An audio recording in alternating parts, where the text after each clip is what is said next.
예, 안녕하세요. 여러분 반갑습니다. 이번 시간의 헤드라인은 CPI 지수 상승으로 패드의 금리 인하 속도를 늦출 가능성이 좀 커졌다. 이런 이야기, 이런 주제에서 좀 이야기해 보도록 하겠습니다. 우선 자세한 증권 시황부터 볼까요? 네.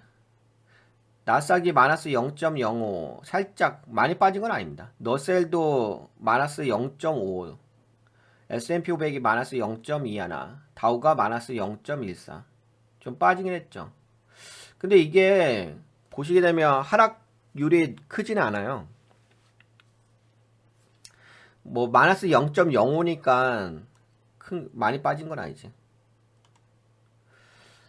이탈리아 MRB 지수는 올라왔고, 그리고 마찬가지로 유럽 지수도 그렇게 많이 빠진 건 아니야. 살짝 빠진 거지. 그래도 빠지긴 빠졌죠. 근데 이게 종목 개수로 보게 되면 많이 빠졌거든요. 네, 상승 종목 개수가 1196개. 그리고 하락 종목 개수가 1914개니까 오늘은 이제 좀 약세장, 하락장의 모양새가 있다고 말씀드릴 수밖에 없죠. 한국을 보게 되면 코스피, 코스닥, 한국이 좀 빠졌죠. 코스닥이 마이너스 0.35, 코스피는 0.12. 근데 그래도 코스피는 약간 선방해주긴 했네요. 상승 종목 개수가 약간 더 많은 걸로 봤을 때요. 근데 코스닥은 좀 빠졌다. 1000개가 빠지고 상승한 종목 개수는 539개니까는. 근데 저도 좀 한국 지수에 대해서 분석을 하고 싶긴 한데, 근데 누누이 말씀드리지만 한국은 분석할 만한 가치가 없어요. 뭔가 가치가 있으면 뭐 분석해 보겠는데, 그냥 뭐 엉망진창이잖아요, 늘상. 그냥 같은 이야기야밖에 반복 못 하겠어요. 그냥 한국은 그냥 시장 자체가 뭐 엉망이에요, 엉망. 엉망이라서 뭐 언급하는 것 자체가 단지 굳이 언급을 한다고 한다면은 뭐 C파동이 나오진 않았다. 그냥 B파동 정도에서 움직인다. 예, 그 정도는 이야기할 수 있죠. 예, 이렇게 보시면 되겠죠. 여기가 이렇게 하니까 여기가 B파동이니까 그 다음에 이제 C파동이 남아있는 거죠. 근데 C파동은 나올 가능성이 매우 높죠. C파동이 나올 가능성이 왜 높냐 하면은 이런 이야기가 있습니다. 뭐 조금 있다가 제가 뭐 CPI 지수에 대해서 말씀드릴게요. 먼저 어떤 이야기가 있냐면요. 유럽 중앙은행 ECB의 의사록이 발표가 됐는데요. 여기에서 이런 이야기가 있습니다. 유럽 중앙은행의 의사록에서 인플레이션이 빠르게 하락하고 있으며 자칫 잘못하게 되면 목표치를 하회할 위험이 있다는 언급을 했습니다. ECB는 통상적으로 2%의 중기 인플레이션 목표를 설정하고 있어요. 근데 최근에 인플레이션이 빠르게 하락하고 있어가지고 이거 잘못하게 되면은 디플레이션에 대한 우려가 있습니다. 인플레이션 목표 이하로 떨어질 경우 디플레이션, 물가가 지속적으로 하락하는 현상을 디플레이션이라고 하죠. 디플레이션은 소비자들이 물가가 더 떨어질 것이라는 기대를 하게 만들어 소비를 미루게 하고 기업의 수익을 감소시키며 경제 성장을 저해할 수 있습니다. 이는 경제 전반에 부정적인 영향을 미칠 수 있어요. 근데 이런 우려를 최근에 그 ECB 의사록에서 언급을 했다는 거지.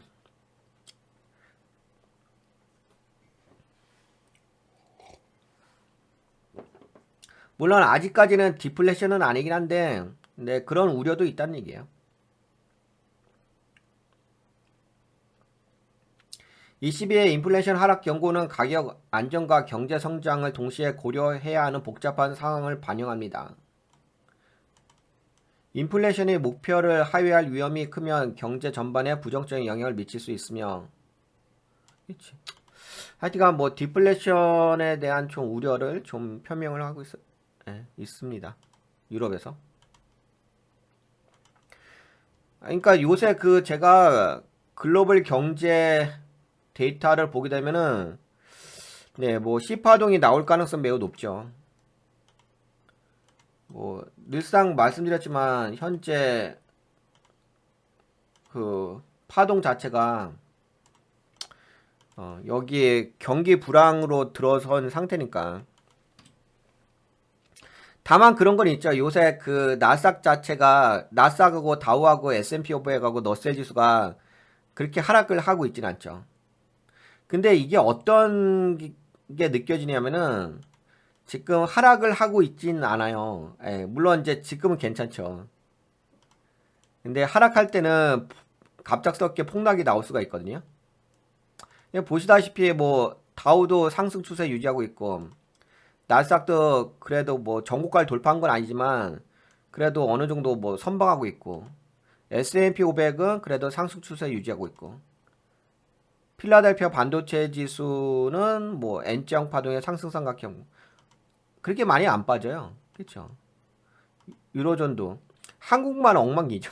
한국은 진짜 진짜 한국은 언급할 수준 자체가 안 됩니다.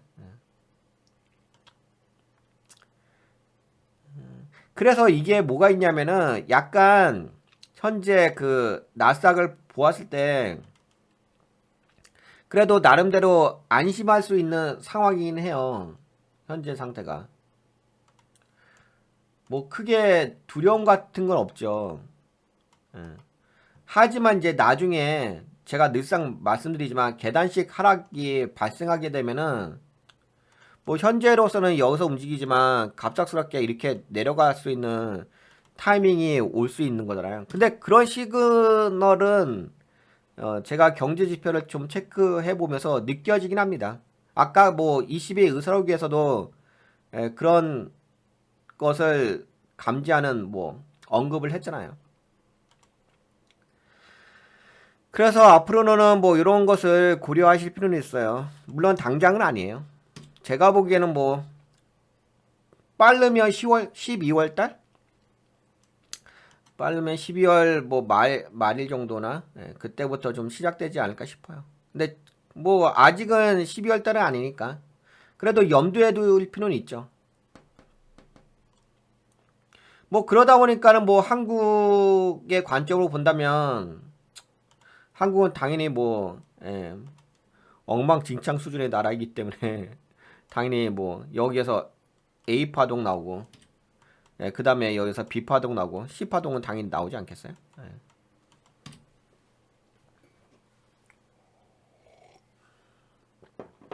그래서 한국 쪽에 좀 투자하고 계신 분들은 좀 투자구 운영에 대해서 좀 신중한 전략적인 부분을 고려하실 필요는 있어요.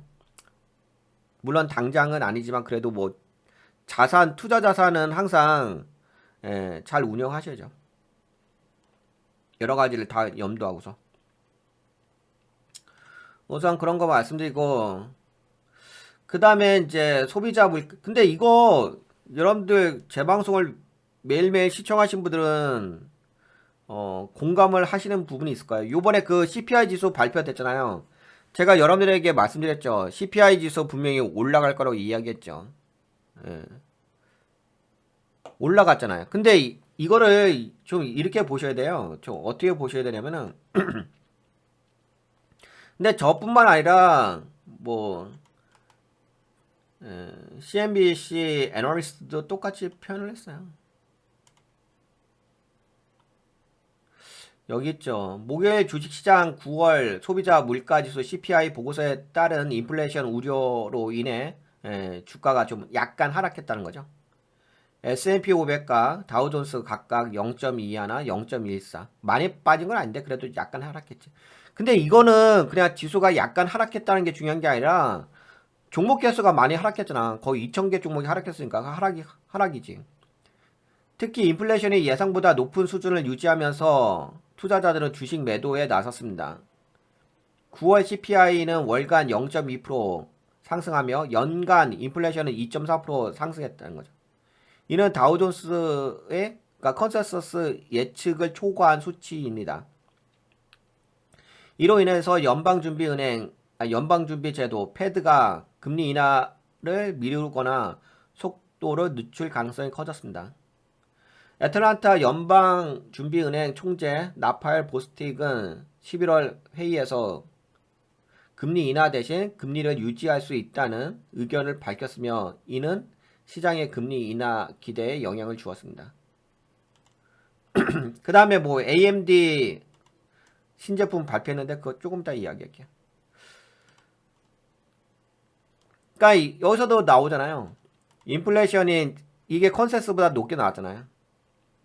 그리고 이게 그냥 컨센서스보다 높게 나온 것뿐만 아니라 그 근원 CPI 지수 있잖아요. 그것도 높게 나왔잖아요. 약간 그 여러분들 보시기에는 뭐 이전보다는 좀 적게 나오지 않았나요? 뭐 그렇게 생각할 수도 있는데 그 저걸 보시면 아세요. 뭘 보시면 아시냐면은 그런 CPI 지수 보시면은 올라왔잖아요. 이거 볼까요? 그런 CPI. 그런 CPI 지수. 근데 주로 그런 CPI 지수는 잘 안 보시죠. 주로 보시는 게 그냥 CPI 지수만 보시죠. CPI 지수로 봤을 때는 뭐 물가가 좀 하락하는 건 맞죠. 지속적으로 좀 하락한 건 맞는데 컨센서스 대비 높게 나왔고 그다음에 뭐 그런 CPI 지수도 그러니까 이거죠 이거. CPI 지수가 추세가 계속 빠지는 건 맞아요. 맞긴 맞는데 이 컨센서스보다 높게 나왔잖아. 그 다음에 좀 애매하긴 하죠. 이전보다는 하락을 했으니까. 근데 이걸 보시면 좀 뭔가 느낌이 올 거예요. 이거 어디 갔냐? 이게 아닌데. 네, 근원 CPI 지수를 보시게 되면은 왜냐면 이전에 3.2였잖아요. 컨센서스도 3.2였는데 요번에 3.3이 발표가 됐잖아. 그래서 좀 높게 나온 거죠. 그래서 약간 그런 표현을 하잖아요. 뭐 인플레이션이 아직까지 끈적끈적하다. 그런 표현을 하죠. 스티키하다. 여기 보이시잖아요. 살짝쿵 올라가잖아. 그런 CPI 지수로 보게 되면. 그리고 컨센서스보다 높게 나왔고.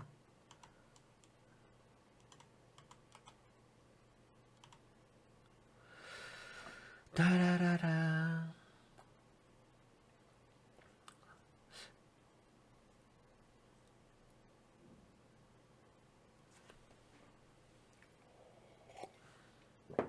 우선은 이제 CPI 지수는 약간 높게 나왔다는 말씀을 드려보고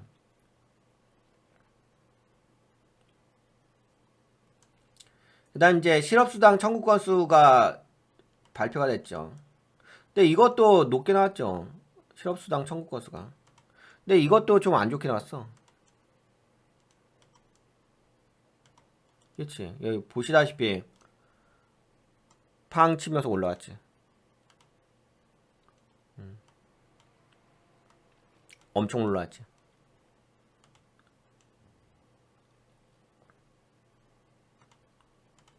네, 실업수당 청구 건수가 증가했다. 9월 마지막 주 실업수당 청구 건수는 25만 8천 건으로 이는 2023년 8월 이후 가장 높은 수치며 예상치 23만 건을 크게 상회했습니다. 23만 건. 해리케인 헬렌과 보잉사 파업 등의 일시적 요인에 의해 영향을 받은 것으로 보입니다. 그러나 이 같은 급증은 노동시장의 약화 신호로 해석할 수 있습니다. 노동시장이 약간 불안정하다. 그래서 오늘 지표가 발표된 거 있잖아요. CPI 지수하고 우선 CPI 지수는 아무래도 컨센서스 대비 그리고 실제로 근원 CPI도 살짝 올라갔고 거기다가 이제 실업수당 청구 건수는 올라간 거잖아요. 그러니까 오늘은 경제 지표가 다 안 좋게 나왔어요. 좋게 나온 게 없어. CPI도 안 좋게 나온 거잖아. 그리고 실업수당 청구 건수는 높게 나온 거잖아요. 이거 지금 2023년 8월 이후 가장 높은 수치라고 하잖아요. 아까 보셨잖아. 근데 이거는 저거잖아요. 실업률을 이야기하는 거잖아. 실업률. 실업률과 연관관계가 있는 거잖아. 그치? 하여튼간 그러다 보니까는 오늘 상승 종목 개수가 하락 종목 개수가 훨씬 많잖아. 거의 2배잖아. 2배 수준 많잖아.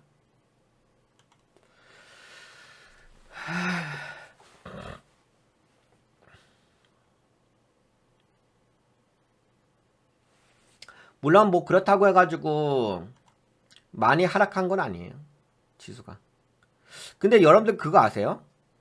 그 어떤 게 있냐면은 이런 게 있어요. 지금 그 지수의 흐름이 이렇게 박스권이라고 제가 계속 이야기하잖아. 그러니까 이렇게 올라가는 건 좋아.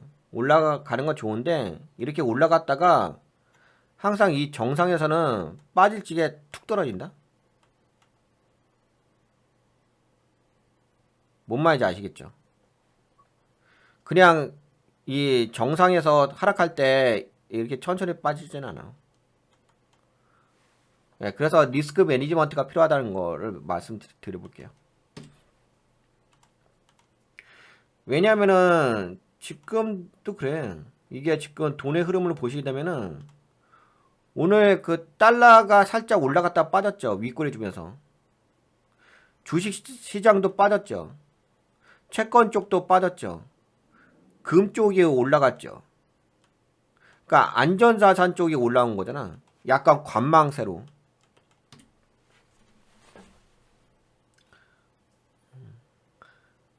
네, 그래서 뭐 조심스럽게 접근하실 필요는 있어요.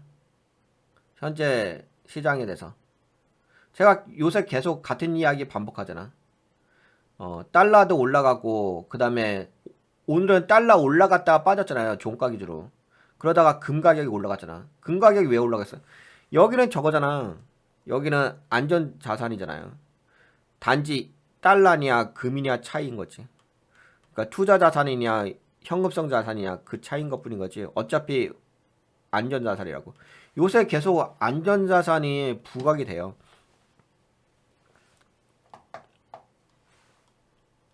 이게 만약 시장이 되게 호황이고 좋다고 한다면 이쪽에 포커싱을 받진 않겠죠. 만약에 진짜 지금이 너무 좋아. 시장이 왜냐면 착각하는 게 지금 S&P 500도 계속 올라가고 다우도 계속 올라갔다 보니 근데 여러분들 잘 생각해 보세요. 다우는요. 거기에 지금 포함되어 있는 종목이 30개밖에 안 돼요. 종목이. 뭔 말인지 아시겠죠? 다우 지수가 그렇잖아요. 우량주만 들어가 있는 거잖아. 그래서 다우 지수가 올라갔다고 해가지고 무슨 그게 뭐 그렇게 다만 이제 다우는 아무래도 미국을 대표하는 주요 종목들이 포함되어 있기 때문에 미국 경제의 실상을 알 수가 있긴 하죠. 그거에 대한 가늠자 역할을 하긴 하는데 근데 종목 개수가 적잖아. 그래서 지금은 우량주만 올라가는 거예요. 그러니까 만약에 지금 시장이 되게 호황이고 좋다라고 한다면은 그러니까 왜냐면은 착각할 수가 있잖아. 지수가 계속 올라가니까는 뭔가 이제 미국 경제가 너무 호황이다 이렇게 생각할 수 있잖아. 뭐 그렇게 되려고 한다면 이쪽이 올라가면 안 되는 거야. 안전자산이. 오히려 주식만 올라가야지. 근데 지금 최근에 올라가는 게 주식만 올라가는 게 아니라 달러도 올라가고 금도 올라가잖아. 그 얘기는 무슨 얘기야? 그 얘기는 지금 현금 챙기면서 다 리스크 매니지먼트 하면서 투자금을 운영한다는 얘기야. 새들이. 마냥 개념 없이 투자하는 게 아니라. 이해가 되시죠? 뭐 그러다 보니까는 아까 전에 22 그 의사록에서도 나왔잖아.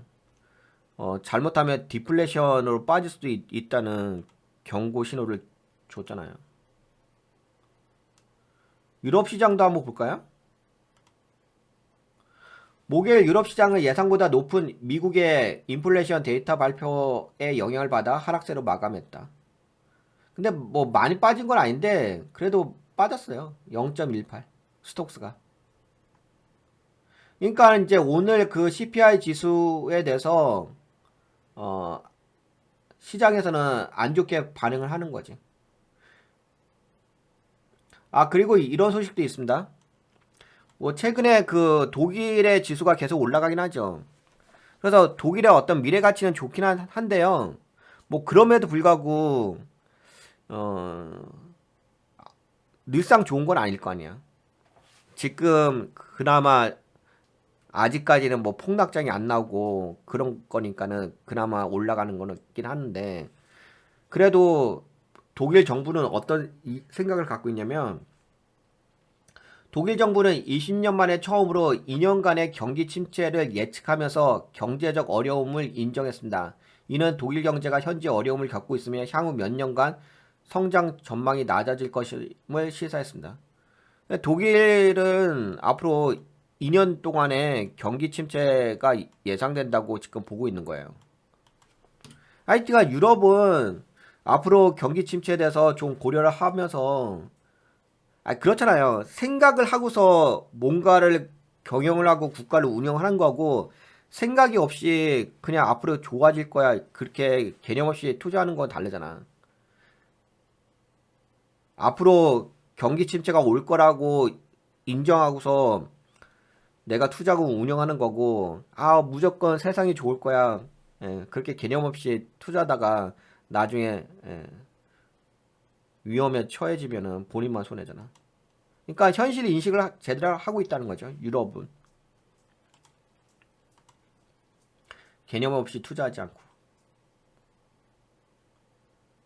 그런 게 있고 그 다음에 이제 종목의 관점으로 이야기해 볼까요? CPI 지수는 다 이해가 되셨죠? 그리고 제가 여러분들에게 이 CPI 지수가 발표하기 전에 시장이 어떻게 움직일 거라고 이야기해 드렸잖아요. 근데 제가 예상했던 대로 움직였잖아. 제가 뭐라 그랬어요? CPI 지수 발표가 되면은 높게 나올 거라고 이야기했잖아요. 그리고 또 한 가지 뭐라 그랬어요? CPI 지수 발표가 되면 주식시장이 아마 빠질 거라고 이야기했잖아요. 근데 제가 예상한 대로 그대로 움직였잖아. 그러면은 이제 앞으로 또 저기 있을 거 아니에요. 그 지금 이게 항상 그렇잖아요. 이게 월간을 보게 되면 중순에는 CPI 지수가 발표가 되고 그 다음에 이제 PPI 지수가 발표되고 월 말 되면은 이제 PC 지수 발표될 거 아니야. 그러면 또 그 다음에 PC 지수가 중요하겠지. 근데 제가 보기에는 물가는 계속 상승을 유지할 것 같아. PC 지수도. 왜냐면 지금 잠깐만 인플레이션이 증가했잖아. 인플레이션이 증가한 게 아니라 어 청구 건수가 증가했지.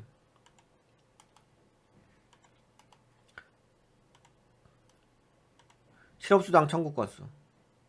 그 얘기는 그럼 빠지겠다.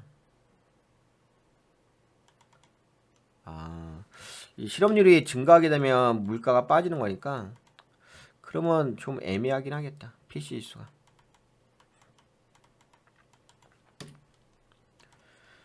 PC 지수 뭐 현재 제가 보기에는 지금 미국의 인플레이션은 이렇게 빠졌다가 살짝 올라오는 게 있잖아요. 이게 이렇게까지 올라갈 것 같진 않고요. 그냥 이렇게 올라왔다가 여기서 좀 이럴 것 같아요. 이러다가 이제 나중에 디플레이션 오게 되면 빠지긴 하겠지. 그래서 결국에는 지금은 제가 여러분들에게 계속 말씀드린 것처럼 12월 달까지는 별 문제는 없을 거예요. 근데 단지 문제가 있다고 한다면 최근에 이게 있잖아요. 어떤 건 문제가 될 수가 있냐면 이 나스닥이 많이 올라왔잖아. 그러니까 여기가 박스권이라고 한다면 나스닥이 현재 많이 올라온 상태잖아. 그러면 이게 맞고서 이렇게 눌릴 수가 있지. 이런 건 있어요. 근데 나중에 안 좋아지게 되면 이렇게 빠질 수도 있는 거지. 그건 진짜 너무 심하게 빠지는 거. 그러면 이렇게 올라갔다가 이렇게 된다고. 그래서 뭐 지금 당장은 근데 그건 있어요. 뭐 이렇게 올라갔다가 이렇게 눌릴 수 있는 건 있어요. 그거야 뭐 잔파동이니까 뭐 그렇게까지 심각한 건 아니긴 한데 그래도 염두에 두세요. 그리고 오늘 같은 시장은 어떤 일이 발생했죠? 아무래도 미국 증시가 약간 빠졌죠. 그 다음에 중국 증시가 약간 올라간 거 아시죠? 이 나스닥이잖아. 나스닥이 살짝 빠졌어요. 많이 빠진 거 아닌데 살짝인데 반대로 중국이 반등했잖아. 그러니까 어떻게 됐어요? 중국이 반등하니까는 브렌트유가 올라오지. 먼저 제가 얘기했잖아요. 중국은 소비재 쪽이라고. 중국이 올라오니까는 다시 브렌트유가 올라오잖아. 그래서 오늘 올라온 게 뭐예요? 오늘 올라온 섹터가 에너지 섹터, 그치? 그 다음에 멀티얼즈, 원자재 섹터 올라왔죠. 그 다음에 반도체가 약간 선방했고. 지금이 금리가 약간 고금리를 유지하다 보니까 리얼 이스테이트, 부동산 쪽하고 헬스케어 요쪽이 좀 약하지.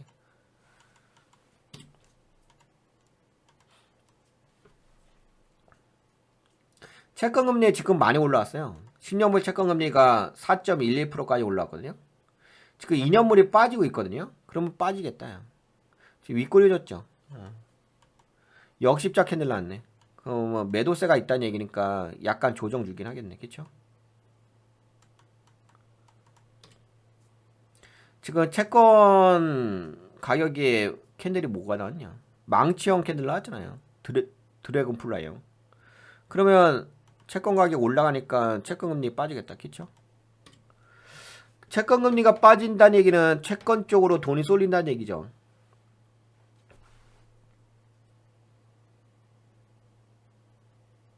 그러면은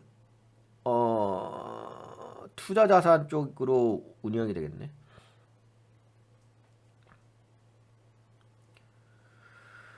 그러면은 주식 그러면 이렇게 될 것 같은데? 현재 금이잖아. 금에서 채권 여기서 그래도 투자 자산에서 놀긴 하겠다. 여기에서 돈이 왔다 갔다 하겠다. 뭐 그렇게 당장에 나쁘지는 않을 거예요. 시장 자체가. 다만 좀 이제 등락폭은 있긴 하겠죠.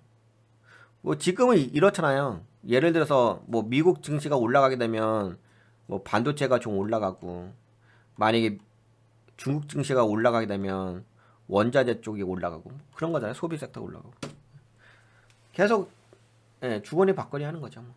그래 제가 계속 이야기했잖아요. 박스권 매매라고. 그 다음에 엔비디아가 그래도 선방해줬죠. 근데 엔비디아가 거래량이 없이 올라갔더라고요. 뭐 올라간 건 나쁘진 않은데 거래량이 없이 올라가서 메타는 최근에 좀 빠지네요.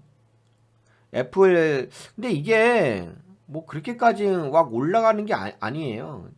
테슬라도 살짝 빠졌죠. 로보택시 관련된 그 오전 11시에 로보택시 그거 뭐 발표 있다고 하는데. 그러니까 제가 아무리 봐도 이게 지금 올라가는 게 없어요. 예.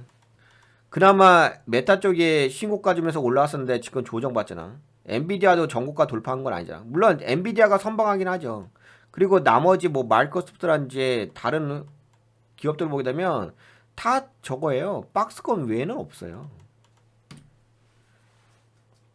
근데 이제 착각하시는 게 S&P 500이 올라가서 착각을 하시는 거잖아. 근데 S&P 500은 어떻게 해석하셔야 되냐면은 그건 지수가 저거예요. 그거는 뭐냐면 그 다우하고 나스닥의 중간 정도예요.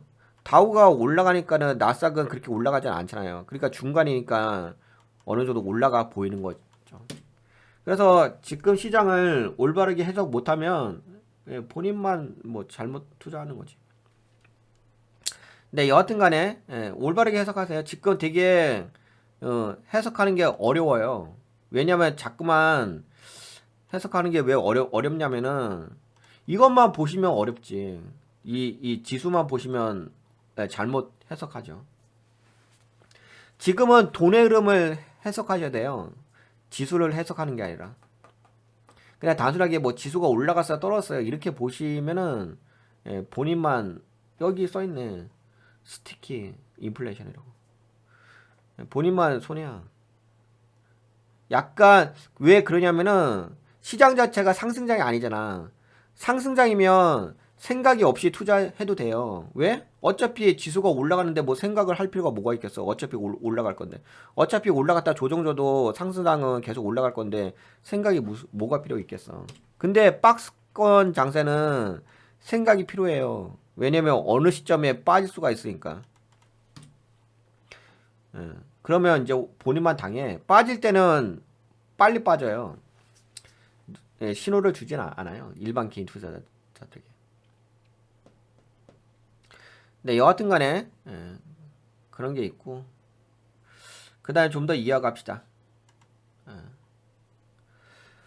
AMD에서 오늘 그 발표가 있었어요.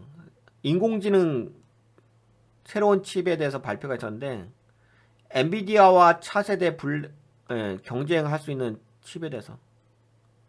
근데 오히려 이거 발표하고 나서 주가가 빠졌죠. AMD. 근데 뭐 신경 쓰지 마세요. 그런 거. 발표했는데 AMD가 빠졌어요. 그런 거는 중요하지 않고요. 주식을 뭐 그런 식으로 하는 건 아니고.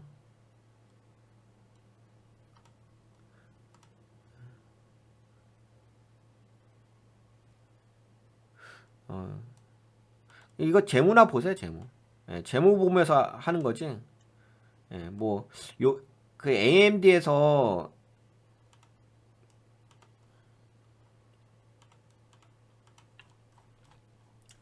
AMD의 최근 발표에 따르면 새로운 인공지능 칩인 인스팅트 MI325X가 엔비디아의 차세대 블랙웰의 칩과 경쟁하게 되었다는 소식. 결론적으로 AMD는 AI 칩 시장에서 엔비디아와 직접 경쟁하기 위한 전략을 강화하고 있으며 시장 점유율을 늘리기 위해 하드웨어뿐만 아니라 소프트웨어 생태계와 성능 개선에도 집중하고 있다. 이런 소식은 있어요. 그러니까 뭐 AMD도 주목해 보실 필요가 있죠. 경쟁사가 생겨났으니까. 여러분들 그 엔비디아의 그 경쟁사가 AMD가 이렇게 나온 거잖아. 근데 AMD 말고라도 인텔도 경쟁사예요. 근데 인텔은 아직까지 엔비디아하고 겨룰 수가 없죠. 근데 AMD는 엔비디아와 경쟁할 수가 있어. 근데 그런 게 있잖아요. 이게 왜 이거에 대해서 여러분들이 인식을 하셔야 되냐면은 그동안은 엔비디아가 독점적인 위치를 차지했잖아요. GPU 쪽에서. AI 가속기에서 독점적인 위치를 차지했지. 근데 경쟁사가 AMD가 나타나잖아. 그 얘기는 무슨 얘기예요? 경쟁사가 나타나면은 시장을 당연히 엔비디아가 이기긴 하겠지. 근데 뭐 예를 들어서 예전에는 엔비디아가 시장을 90% 차지했다고 한다면은 AMD가 올라왔기 때문에 시장 점유율이 줄어들겠지. 뭐 85%로. 그 얘기는 무슨 얘기야? 엔비디아의 성장성이 둔화될 수가 있다는 거지. 시장을 나눠 먹을 수밖에 없는 거니까. 아무리 뭐 AMD의 그 제품이 엔비디아보다 안 좋다 하더라도 경쟁사가 나타났잖아. 뭔 말인지 아시겠죠? 그런 관점으로 인식하시면 좋을 것 같고 오히려 AMD는 시장 포지션이 지금 당장은 뭐 10%밖에 안 된다 하더라도 그리고 엔비디아가 90%밖에 안 된다 이렇게 돼서 뭐 경쟁에서 밀린다 하더라도 이게 중요한 게 아니야. AMD가 10%고 뭐 엔비디아가 90%의 점유율을 갖고 있어. 이게 뭐가 중요해? 내가 투자할 때는 AMD가 앞으로 10%에서 15%까지 시장 점유율을 늘릴 수가 있고 엔비디아가 90에서 85로 줄어든다는 얘기는 무슨 얘기야? 오히려 AMD가 더 성장한다는 얘기야. 그러면 AMD가 저렴했을 때 내가 매수해 갖고서 AMD가 성장하게 되면 내가 수익을 내면 되는 거지. 뭐 누가 1등이야 2등이야 그게 뭐가 중요해. 내가 돈 버는 게 중요한 거지. 그래서 제가 이야기했잖아. 돈 버는 내구조하고 그 시장을 분석하는 내구조하고는 다르다고. 그래서 항상 우리는 돈 버는 내구조로 마인드가 형성되어 있어야 되는 거예요. 그래서 이런 소식도 이렇게 듣다가 만약에 뭐 AMD가 빠진다고 하면은 그때 뭐 싸게 매수할 수가 있지. 메타가 마침내 메타버스 프로젝트에서 일부 진전을 보이기 시작했지만 주된 성과는 가상현실 VR이 아닌 스마트 안경에서 나왔습니다. AR. 요번에 그 메타에서 헤드셋이 아닌 스마트 안경을 선보였죠. 그것이 시장에서 되게 반응이 좋았다 하더라고요. 근데 이게 아직까지는 생산이 될 수 있는 건 아니라서 아마 내후년이나 내년이나 생산이 되지 않을까.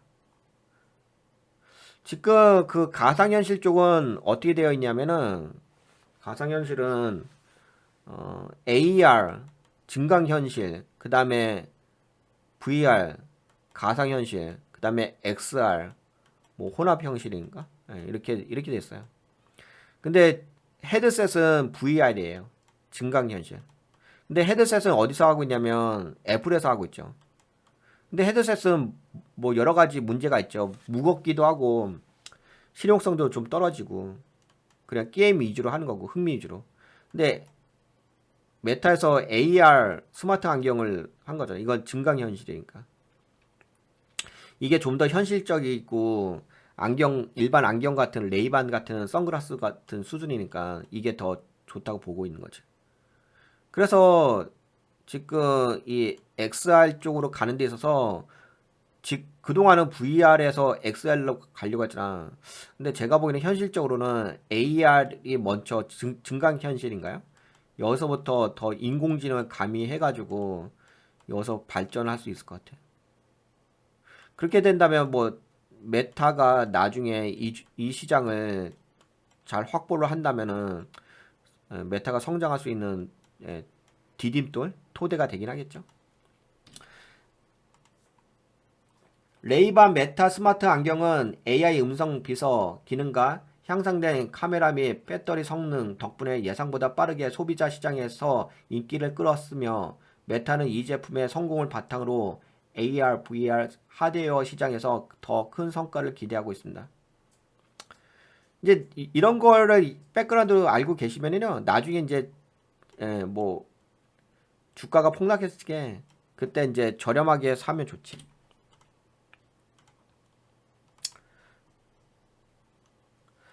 아, 그리고 이 소식도 있습니다. 버크셔 해서웨이가 엔화 채권 발행으로 미국 달러로 그러니까 엔화로는 2,818억 원에 달하는 자금을 조달했다는 소식. 달러로는 190억 달러. 그러니까 여기서 핵심이 뭐냐면 엔화 채권을 발행했다는 소식이야. 근데 제가 여러분들에게 좀 말씀드렸다시피 일본 같은 경우는 긴축 정책을 펴고 있잖아. 그래서 오히려 일본은 금리를 인하하는 게 아니라 금리를 인상하잖아. 근데 일본에서 금리를 인상하게 되면 엔캐리 청산 문제도 있고 그다음에 금리 인상하게 되면 엔화가 강세가 되잖아. 근데 금리는 제가 말씀드리지만 그렇게 뭐 장난삼아 올리는 영역이 아니에요. 아, 뭐 지금 일본이 저금리니까는 장난삼아 막 금리 올리려고 하는 거 아닌가 뭐 그렇게 생각할 수도 있는데 장난삼아 올리는 건 절대 없고요. 그 얘기는 그러니까 일본에서 금리를 올린다는 것은 경제가 좋다는 얘기예요. 금리는 경제가 안 좋으면 못 올려요. 뭔 말인지 아시겠죠? 일본 경제가 좋다는 얘기예요. 그러니까는 이제 버크셔 해셔웨이가 엔화 채권 발행을 한다는 거잖아. 버크셔 해셔웨이의 엔화 채권 발행으로, 그러니까 다른 나라는 금리를 인하하잖아. 근데 일본은 금리 인상한다고. 금리 인상은 아무나 못해요. 그래 재미삼아 하는 게 아니에요. 그 금리 인상은 그 나라가 경제가 좋다는 얘기야. 버크셔해서웨이의 엔화 채권 발행으로 2,818억 엔에 달하는 자금을 조달했다는 소식은 일본 시장과 관련한 투자자들의 기대를 크게 높였습니다. 엔화 채권 발행의 의미. 엔화 채권 발행은 외국 기업이나 정부가 일본 엔으로 채권을 발행하는 것을 말합니다. 이번에 버크셔 해서웨이가 발행한 엔화 채권은 투자자들로부터 일본 엔으로 자금을 조달하는 방식입니다. 버크셔는 이미 여러 차례 일본 엔화로 채권을 발행한 적이 있습니다. 이는 일본의 저금리 환경을 활용한 전략으로 볼 수 있습니다.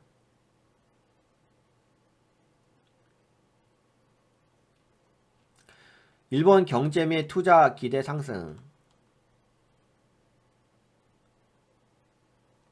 버크셔가 대규모 엔화 채권을 발행한 것은 일본 시장에 대한 투자 신호로 해석됩니다. 이는 일본 경제에 대한 긍정적 전망을 반영하며 일본 주식시장과 엔화 자산에 대한 투자 기대를 높이는 역할을 합니다. 그래서 제가 말씀드린 게 일본에서 금리 인상하는 게 12월 달쯤에 이제 금리 인상할 가능성이 크잖아요. 그렇게 엔화를 인상하고 그다음에 패드에서 기준금리 인하하게 되면 그때 문제가 발생할 수가 있지. 엔캐리 청산으로 해서. 일본 경제의 회복 기대감. 버크셔의 엔화 채권 발행이 일본 경제 회복에 대한 긍정적인 전망을 반영한다고 볼 수 있습니다. 일본은 그동안 완화적 통화 정책과 재정 정책을 통해 경제 회복을 촉진해 왔으며 버크셔의 대규모 투자 결정은 일본 경제가 안정적인 성장을 이어갈 것이라는 신뢰를 보여줍니다. 그리고 환차익도 노릴 수가 있잖아요. 예, 환차익. 지금은 이제 그나마 약간 물론 최근에 그 엔화가 강세가 되긴 했어요. 근데 앞으로 더 금리를 올리게 되면 엔화가 더 초강세가 되기 하겠지. 그렇게 되면은 싸게 엔화를 사서 비싸게 팔아먹을 수 있잖아. 왜냐면 엔화 채권을 발행했으니까 채권 발행하게 되면 채권자로부터 돈을 받을 수가 있잖아. 그게 엔화일 거 아니야. 그러면 지금 싸게 사갖고서 비싸게 나중에 채권 금리가 올라가게 되면 비싸게 환차익 노려먹을 수 있지. 환차익도 노려먹을 수 있고 그다음에 뭐 그 돈 갖다가 일본 기업에다 투자할 수도 있는 거고. 예, 그러면 뭐 일석이조죠. 뭐. 예, 그러니까 버크셔 해서웨이 이쪽에서 네, 엔화 채권 발행을 한 거죠. 그 다음에 이것도 한번 이야기해 볼까요? 이것도 알면 좋긴 한데 이게 왜 편지 원자재 이게 섹터죠. 산업 섹터 금융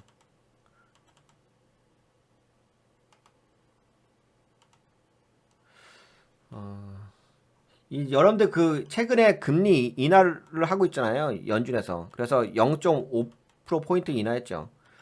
근데 그게 있어요. 금리 인하를 하게 되면 그 금융업 있잖아요. 금융업에서도 그 수혜를 받을 수 있는 그 은행이 있어요. 그러니까 손해를 볼 수 있고 수혜를 못 받는 은행도 있는데 대형 은행은 수혜를 잘 못 받아요. 그러면 금리 인하를 하게 되면 어디가 수혜를 받을 수 있냐면 어디죠? 지역은행이라고 해야 되나요? 소규모 은행, 지역은행, 뭐 이렇게 지역은행. 그러니까 작은 은행, 중소형 은행. 왜냐면 조달금리가 싸지기 때문에. 예, 조달금리가 되기 때문에 지역은행이 좀 수혜를 받을 수가 있고요. 그 다음에 투자은행도 수혜를 받았어요. 투자은행도 투자가 활성되는 거니까 투자은행도 수혜를 받았어. 그러니까 여러분들 이제 이게 그냥 단순하게 금리 인하를 하게 되면 모든 은행이 수혜를 받는 게 아니야. 대형 은행은 수혜를 받진 않아. 그래서 최근에 은행 쪽이 약간 빠지죠. 근데 수혜를 받는 금리 인하하게 되면은 수혜를 받는 게 어디예요? 지역은행. 그러니까 지역은행이라는 얘기는 중소형 은행을 이야기하는 거예요. 모건 스탠리는 US 뱅크라든지 지온스 뱅크 이런 은행들이 수혜를 받을 수 있다. 라고 하고 그 다음에 이제 투자 은행으로는 골드만삭스, 뱅크 오브 아메리카, 시티그룹 있는데 투자 은행도 마찬가지겠지. 아무래도 금리 인하게 되면 기업들이 투자를 많이 하잖아. 뭔 말인지 아시겠죠? 그런 관점이에요. 이거 한번 제가 읽어드릴까? 최근 연방준비제도 패드가 금리를 인하했지만 은행들의 상황은 여전히 불안정한 요소들이 존재합니다. 금리 인하는 일반적으로 은행의 긍정적인 소식입니다. 왜냐하면 금리가 낮아지면 자금 조달 비용이 줄어들고 이는 순이자 마진을 확대시켜 은행의 수익성을 높일 수 있기 때문입니다. 특히 경기 침체 징후가 없는 상황에서는 금리 인하는 은행에 더욱 긍정적인 영향을 미칠 수 있습니다. 근데 모든 은행이 혜택을 받는 건 아니고요. 방금 이야기한 것처럼 투자은행이라든지 중소형은행, 조달금리에 좀 민감한 은행들이거든요. 그리고 투자은행은 진짜 투자가 활성되니까. 그래서 그런 관점에서 이 금리 인하했을 때 은행들이 좀 구분하셔가지고 투자 전략을 가져가시면 좋을 것 같아요. 약간 백그라운드 지식으로 알고 계시면 좋을 것 같아서 말씀드렸고요.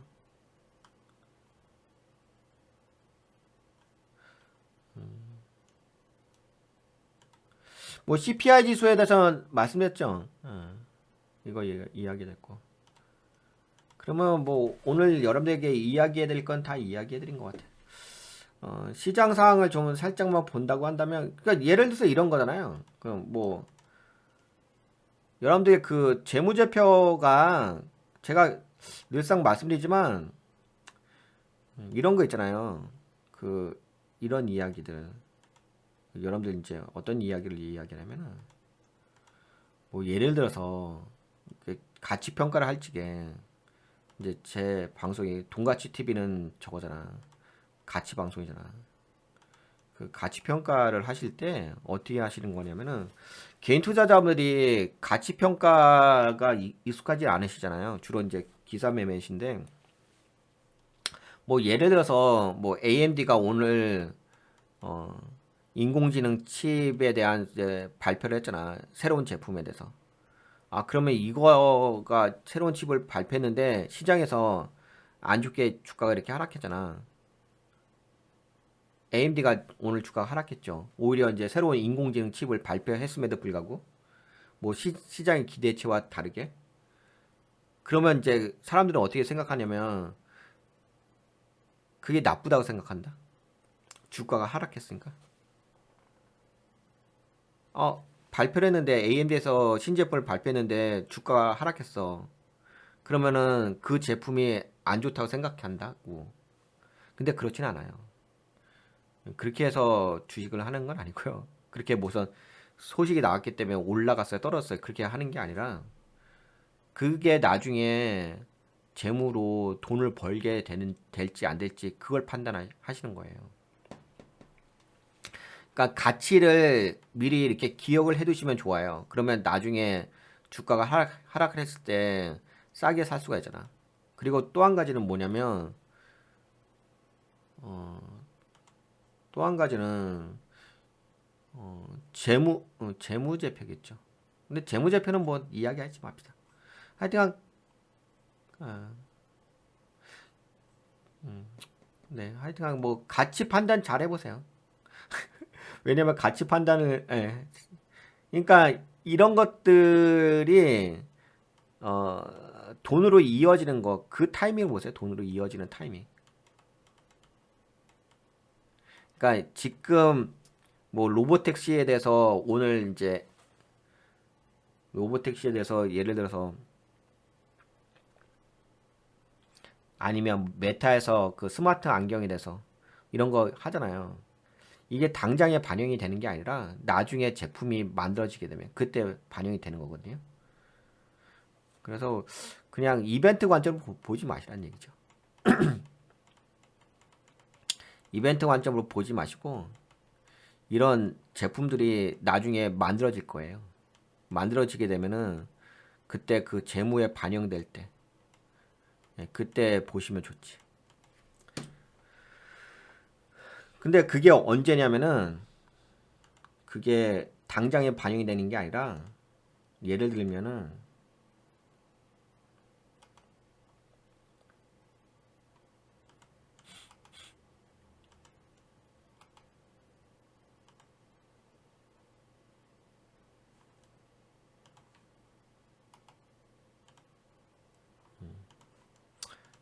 이때 반영이 돼. 이때 여기 있잖아.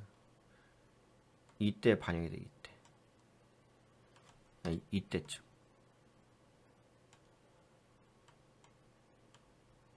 아시겠죠? 도입기는 여기잖아. 근데 이때 반영이 돼. 이때. 그래서 이게 이렇게 간다고. 그 주가가 가장 많이 올라갈 때가 여기에 여기. 근데 개인 투자자분들은 주로 어디서 투자하시냐면은 성수기 때 투자하시지. 근데 성수기 때는 주가가 빠져요. 근데 성수기 때는 그래서 도입기가 딱 그러니까 제품에 대해서 앞으로 AMD가 뭐 인공지능 칩 아까 전에 그 발표 오늘 발표한 거 있잖아요. 어?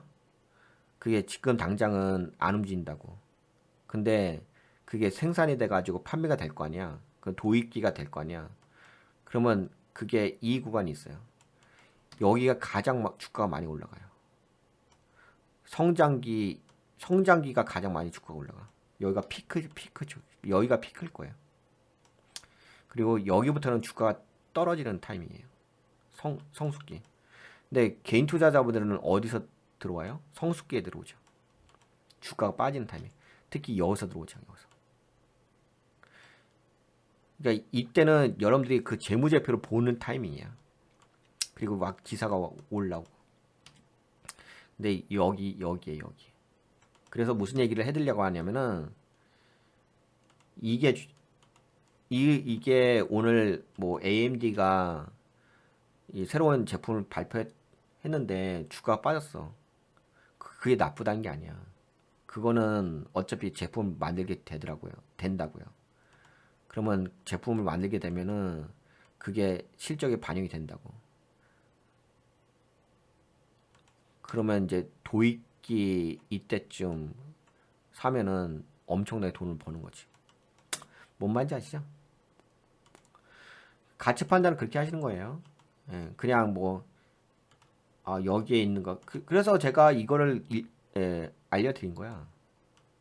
이런 가치 판단을 여러분들이 머릿속에 기억하고 계시면은 뭐 예를 들어서 이런 거잖아. 이렇게 하시면 되잖아. 이제 저는 이제 우리 멤버십 종목 리딩 할 때는 종목 일정이라고 있어요. 여기는 이제 뭐가 있냐면 과거 일정도 다 있어. 그 1년의 일정이 다 기록이 되어 있어요. 그렇기 때문에 과거의 가치까지 다 여기에 들어가 있다고. 여기는 제가 여러분들하고 공유하는 건 여기는 그냥 이제 그냥 경제 일정만 되어 있는 건데 이렇게 좀 계략적인 것만 되는데 뭐 우리 멤버십 분들 아시겠지만 여기는 다 그게 기록이 되어 있다고. 그러면 그걸 보게 되면 어떻게 되냐면은 이게 나온다고. 뭐가 나와? 아까 보신 거 이게 나온다고. 이 그림이 나온다고. 그러면 이 타이밍이 가장 좋은 타이밍이에요. 이 도입기에서도 이때 이 자리가 가장 좋은 거야. 가장 싸게 살 수 있잖아. 그리고 이때가 가장 주가가 많이 올라가요. 여기까지 성장기 이때쯤까지. 그리고 여기에서 이제 마무리가 들어가지. 뭔 말인지 아시겠죠? 그냥 이렇게 하는 게 아니라고. 주식을 그 뭐 뉴스 보고서 뭐 노보택시 예를 들어서 오늘 이제 테슬라에서 로보택시 발표할 거 아니야. 아, 로보택시 오늘 발표했어요. 주가가 막 올라가요. 떨어져요. 그게 안 중요해. 그게 뭐가 중요해. 로보택시가 생산이 돼야지. 어? 로보택시가 생산이 돼서 이렇게 도입이 돼야지. 어? 도입이 돼 갖고서 그게 이렇게 들어가야지. 그래야지 진짜 오리지널 그게 반영이 되는 거지. 근데 개인 투자자분들의 문제점이 뭐냐면 그냥 소식만 본다고. 소식만. 진짜 제품이 만들어졌는지 안 만들었는지 그걸 보는 게 아니라 소식만 본다고. 소식만. 그러니까 그 얘기는 무슨 얘기야? 실체가 없는데 투자를 하는 거라고. 그러니까 이게 아예 없는 거야. 개인 투자자분들이 왜 문제가 발생하냐면 이 제품 수명 사이클 자체가 없는 상태에서 그냥 모멘텀만 보고서 앞으로 이거 만들 거야. 그것만 보고서 투자한다고. 그러니까 어떻게 돼요? 그러니까 실체가 없으니까 나중에 다 빠져버리지. 그러니까 하나 예를 들면은 이런 거야, 이런 거. 하나 예를 들면은 여러분들이 느끼시는 것 중에서 경험하신 것 중에서 이런 거지. 제가 어제 영상 올려드린 거. 이 금양 같은 종목.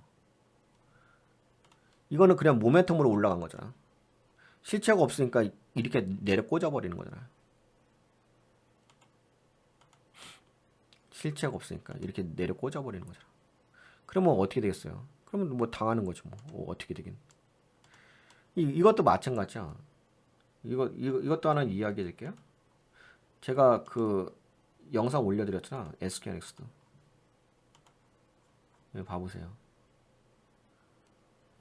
SK하이닉스 1개월 전에 올려드렸지. 이거 왜 안 보시? 어떻게 돼요? SK하이닉스. 보이세요? 삼성전자. 삼성전자 내려 꽂아버리지. 삼성전자 내려 꽂죠. SK하이닉스 어떻게 돼요? SK하이닉스는 선방하죠. 반등해서 올라죠. 내려 안 꽂죠. 재무제표 볼까요? 재무제표 봐요. 재무제표. 실적. 아시잖아요.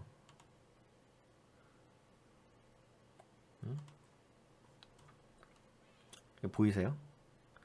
삼성전자 영업이익률 11%, SK하이닉스 영업이익률 33%. 아시겠죠? 왜 삼성전자가 내려 꽂는지, 왜 SK하이닉스가 저렇게 선방하고 있는지 아시겠지? 그래서 실체가 있어야 돼, 실체. 개인 투자자분들이 실체가 없는 곳에 투자하셨다가 그런 건 있지. 실체가 없는 곳에 투자하셨다가 운 좋게 이제 뭐 금양처럼 올라갈 적에 수익을 내는 경우도 있지. 근데 그건 한때 한때. 그게 지속적으로 그렇게 할 수가 없어요. 그래서 이제 개인 투자자분들이 나중에 이제 문제가 발생하는 게 우연하게 금양 같은 종목을 사가지고 수익을 냈어. 그럼 앞으로도 본인이 그렇게 수익을 낼 거라고 착각하시는 거지. 그러다가 이제 금양에서 수익을 내는데 또 그렇게 또 수익 낼 것 같아가지고 다른 종목도 그렇게 들어갔다가 돈을 그냥 날려 먹는 거지. 그러니까는 이제 개인 투자자분들이 수익에 대한 지속성이 없는 거지. 그러니까 벌었다가 잃었다 벌었다 잃었다 이렇게 하는 거지. 그러니까 나중에 보게 되면 연말에 가보게 되면 내가 돈 번 게 없는 거야. 분명히 내가 돈을 번 기억은 있는데 실제적으로 내 계좌를 보게 되면 번 돈이 없어. 왜? 벌었을 때도 있고 잃었을 때도 있으니까. 그래서 수익이란 것은 지속성이 중요한 거예요. 내가 지속적으로 수익을 낼 수 있는 거. 그 지속적으로 수익을 내려면은 안정성이란 게 있어야 되는 거예요. 안정성. 이게 있어죠. 그래서 왜 워렌 버핏이 돈을 버는지 아세요? 워렌 버핏이 왜 돈 벌겠어요? 당연히 재무제표 보고 들어가니까 그렇지. 그리고 워렌 버핏의 1년 수익률이 몇 프로인지 아시죠? 20% 이하인 거 아시죠? 연평균 19.4%인가요? 그런데도 워렌 버핏은 돈을 엄청나게 법니다. 근데 다른 사람들 그러죠. 저 오늘 급등 매매해가지고 뭐 상한가 먹었어요. 저 60%뭐 30% 먹었어요. 과연 그렇게 매일 그렇게 벌 수 있을까요? 연평균? 그래서 주식은 돈 버는 마인드가 따로 있어요. 현실적인 마인드가 따로 있어요.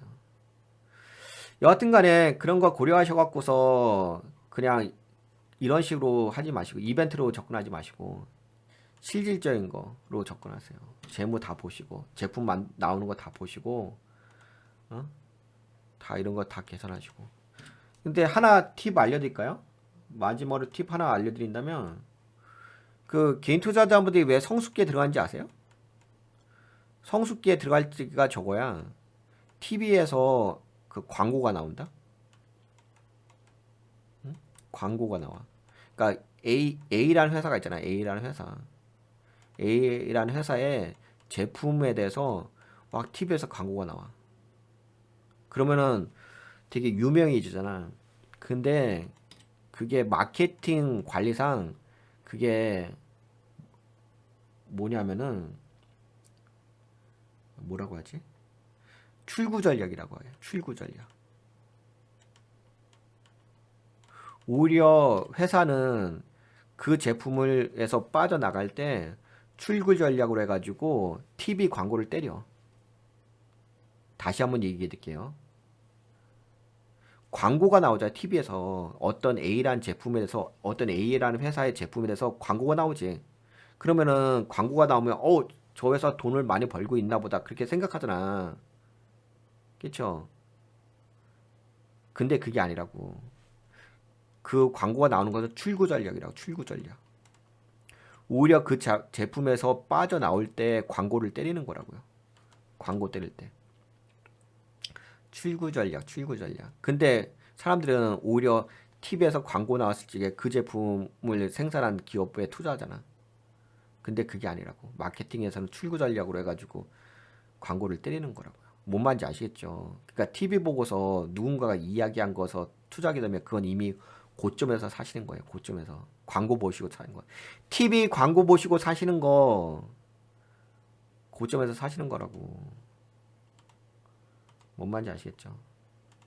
그러니까 이제 예, 그런 전략이 따로 있어요. 마케팅 전략 중에. 네, 여하튼간에 그래서 여러분들 그 가치 평가를 좀 해보세요. 가치 평가 그러니까 가치 매매를 좀 해보세요. 가치 매매를 해보게 되면은 그러니까 그런 게 있잖아. 그 모멘텀 투자를 하시게 되면 가치 평가를 안 하시잖아. 그냥 이벤트 매매 하시잖아. 테마성 매매 하시고. 그러니까 내가 가치 평가할 수 있는 기회가 없어. 간혹 가다가 이제 제 방송 오셔가지고 그런 분들이 계세요. 가치 매매하고 싶어요. 가치 매매한다는 것 자체가 그냥 오랫동안 들고 있는 게 아니라 가치 평가를 하는 거잖아요. 내가 투자한 종목에 대해서 내 종목에 대한 가치 평가를 하는 거잖아. 예를 들어서 현재 가치가 여기인데 나중에 이 가치가 이렇게 올라갈 것 같아. 그래서 내가 싸게 사서 비싸게 팔아먹는 거잖아요. 아니 모멘텀 투자도 마찬가지고 비싸게 팔아먹는 거잖아요. 그러면 현재 가치와 미래 가치를 평가를 해야 될 거 아니에요. 그러면 내가 현재 가치에서 미래 가치를 평가할 적에 내가 가치 평가를 할 수 있는 기회가 있어야 될 거 아니야. 기회가. 어? 본인에게 내가 가치 평가할 수 있는 기회를 본인에게 기회를 줘야 될 거 아니야. 근데 개인 투자자분들은 본인 종목에 대해서 가치 평가를 할 수 있는 기회를 본인에게 안 줘. 그냥 이벤트 매매만 하시잖아. 테마성 매매하시고 기사 매매하시잖아. 그러다 보니까는 가치 매매를 못 하시잖아. 왜? 본인에게 가치 평가할 수 있는 기회를 본인에게 안 줬잖아. 되게 웃긴 게 뭔지 아세요? 본인에게 투자금이 뭐 예를 들어서 100만 원 있어.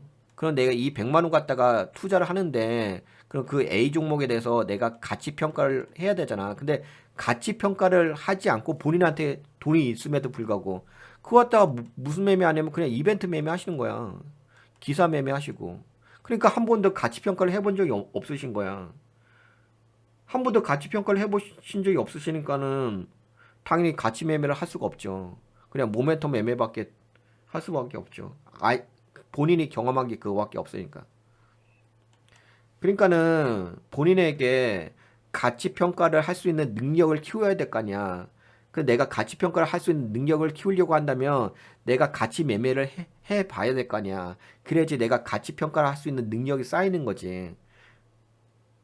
그런 환경을 본인에게 그런 환경을 본인에게 주어야 될 거 아니야. 가치 매매를 하는 그 환경을 주어줘야지 내가 그 종목에 대해서 가치 평가를 할 수가 있는 건지. 본인이 모멘텀 매매를 하고 있는데 거기서 가치 평가가 가능합니까?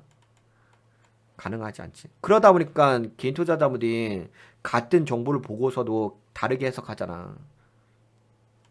이것도 마찬가지잖아. 이것도 아까 이야기한 것처럼 이것도 그렇고 이런 것도 그렇고 본인에게 본인 돈이 있음에도 불구하고 왜 본인에게 기회를 안 줘? 가치 평가할 수 있는 능력을 왜 본인 스스로에게 기회를 주지 않냐고요. 본인 돈인데. 여러분들 투자금이 여러분들 돈이잖아. 그럼 그 돈 갖다가 본인에게 뭔가 이롭게 할 수 있는 환경을 제공을 해야 될 거 아니야. 근데 본인에게 그럴 생각을 할 수 있는 여유의 환경을 제공하지 않아. 웃기지 않나? 안 웃겨요? 네, 여하튼 간에 그렇습니다. 네, 이번 시간은 이 정도 할까요? 그리고 이것도 마찬가지야. 그리고 한 가지 더 말씀드릴게요. 마지막으로. 오늘 방송. 제가 뭐가 있냐면, 여러분들 이런 게 있어. 우리가 투자하는 게 돈을 벌기 위해서 투자하는 거잖아.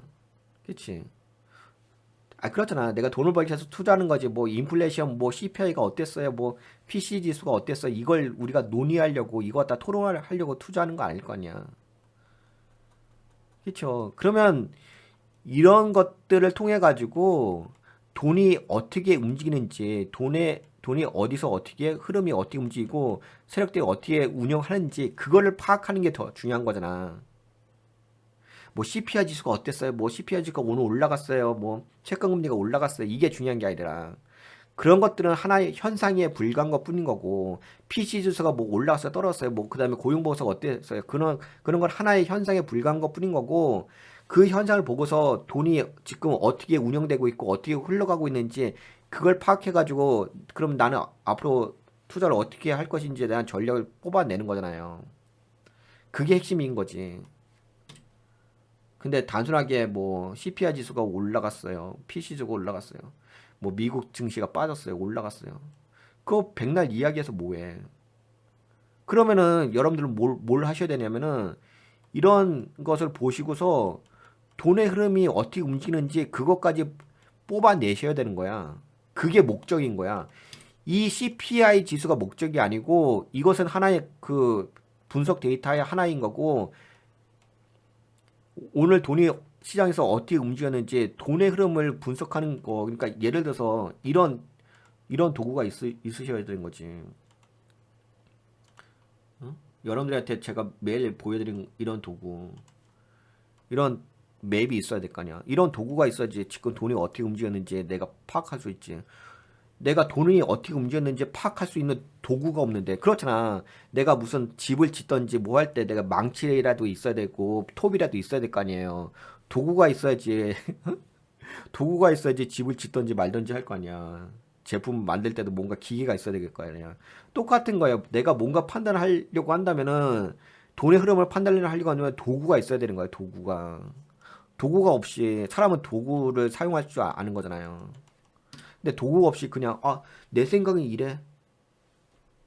그러니까 허황된 그러니까는 도구가 없는 상태에서 혼자만의 그냥 생각으로 하니까 문제가 발생하는 거지.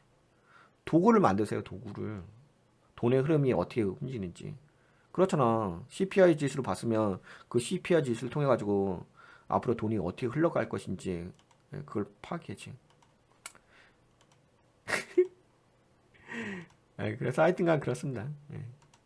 그래서 가치 평가를 할 수 있는 환경을 여러분들 스스로가 여러분들에게 한번 만들어 주세요. 여러분들 투자금은 여러분들 돈이잖아. 왜 여러분들 돈 갖다가 여러분들에게 이롭게 사용을 하시면 더 좋을 거 아니에요. 네, 그러면 이번 방송 여기까지 진행할까요? 네, 8시 45분에는 멤버십 방송 하니까, 가치 투자 멤버십 방송을 하니까, 네, 일로도 오셔가지고 경험하세요. 환경을 제공하세요. 여러분들에게 가치 평가할 수 있는 환경. 그런 기회를 주세요. 그러면 여러분들도 성장할 수가 있잖아. 여러분들 그런 게 있잖아. 우리가 1살, 2살 나이 먹어가잖아. 언제까지 사타브라타 사타브라타. 그리고 언제까지 이벤트 매매 하실 거야. 같이 매매 하셔야지. 안정적으로. 여러분들의 사춘기도 아니고 질풍 노도의 시기도 아니고 이제는 뭔가 안정감을 찾으실 필요가 있지 않을까요? 네, 8시 45분에 멤버십 종목 리딩 방송 하니까 네, 여기 같이 투자로 오시면 좋을 것 같습니다. 네, 그러면 이번 방송 여기까지 진행할게요. 네, 여러분들 수고하셨습니다. 안녕. 건강하시고요. 항상 건강이 중요한 거니까 건강하세요.